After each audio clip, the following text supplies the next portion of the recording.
पूर्व मंत्री प्रोफेसर छत्रपाल सिंह ने 2014 में बीजेपी ज्वाइन की थी, इस उम्मीद के साथ कि बीजेपी उन्हें पूरे मान सम्मान के साथ अपने क्षेत्र की जनता का प्रतिनिधित्व करने का मौका देगी। लेकिन पार्टी द्वारा हर बार नजरअंदाज किए जाने पर कार्यकर्ताओं में रोष देखते हुए प्रोफेसर साहब ने हरियाणा राज्य के बुद्धिजीवी प्रकोष्ठ के प्रमुख के पद से और बीजेपी की सदस्यता से इस्तीफा दे दिया है। इस पर प्रोफेसर छत्रपाल सिंह ने कहा कि 2014 में गांधीधाम गुजरात में देश और दुनिया भर की राजनीतिक परिस्थितियों के संबंध में माननीय श्री नरेंद्र मोदी जी से हुई मेरी मुलाकात के अनुसार जब हम बैठक से निकलने वाले थे, माननीय नरेंद्र मोदी जी ने मुझे बताया कि कोई उपयुक्त व्यक्ति किसी उपयुक्त समय पर मुझसे संपर्क करेगा, जिसके पश्चात मेरी अमित शाह जी के साथ विस्तृत बैठकें हुई और हरियाणा राज्य विधानसभा चुनाव से ठीक पहले 2014 में महेंद्रगढ़ रैली में भारतीय जनता पार्टी में शामिल हो गया। पिछले 10 वर्षों को ध्यान में रखते हुए मैंने खुद को पार्टी नेतृत्व के साथ हुई अपनी चर्चाओं और बैठकों के सार से बहुत कुछ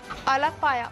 और मुझे पार्टी में सभी बाधाओं के साथ काम करना पड़ा। मुझे पार्टी द्वारा टिकट भी नहीं दिया गया, जिसके कारण मैं संसद और राज्यसभा विधानसभा में लोगों की आवाज उठाने से वंचित रह गया। मैंने स्वयं को कई प्रमुख मुद्दों पर पार्टी के रुख से अलग पाया, जैसे खेदड़ थर्मल पावर प्लांट का धरना, तलवंडी गांव का धरना, राष्ट्रीय राजमार्ग की नाकाबंदी, पुरानी पेंशन योजना, कर्मचारियों के कल्याण को लागू करना, किसानों और पहलवानों का विरोध। ये सभी मुद्दे मैं पार्टी की उम्मीदवारी की कमी के कारण विधानसभा में नहीं उठा सका और साथ ही जब मैंने इन मुद्दों और लोगों की आवाज को पार्टी मंचों पर उठाया तो मेरी बात नहीं सुनी गई और मुझे दरकिनार कर दिया गया, जिसके चलते आज मुझे ये निर्णय लेना पड़ा।